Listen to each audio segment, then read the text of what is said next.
Tats atong dulo to tong kampi. Kay nagrasyahan ni.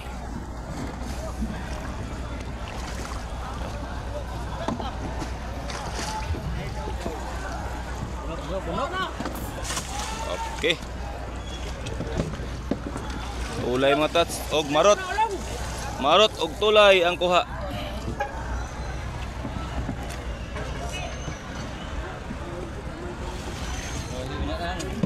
Kapoy tamban mga tats.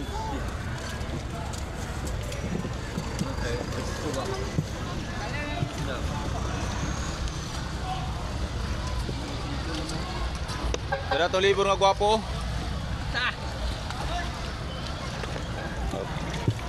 Oy, naay nang hatag. Itaga na tong amigo. Ano yung mga buutan ng mga mananagat matats? Sige, marang ilod.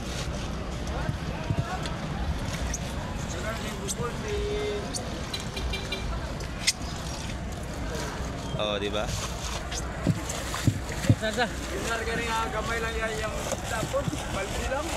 Ay, silo.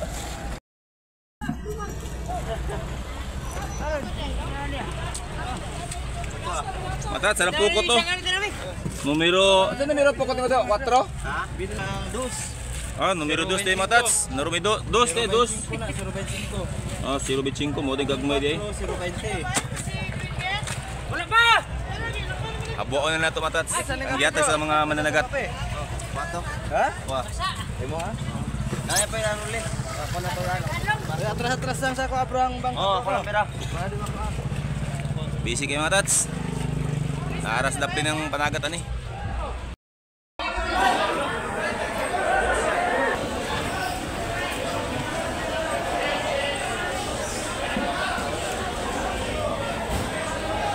Hinay kayong palit sa mga isda mga tats. Ani man iba sa bago pang klase. Siyempre mga estudyante karon mga tats, ilang mga sudan, manok, itlog, suriso. Oh, mo na, di ba? Basta first time pa. Pero gikan karon mga isa kasimana mga tats. Mukha ko na ng isda. Pag budget na ng inahan na. Ana man na, di ba? Kasi ako mga anak kani. Kung sa inyo ada, di ba? Mga manok, itlog, o sa ibang mga sudan, mga balon na karon. Muna atong isda karon mga tats, hinay pang palit. So okay na na. Kay busy mga estudyante karon sa eskwelahan, og excited po. Nya, salamat sa nakapa-enroll tanan dia o naka-eskwela.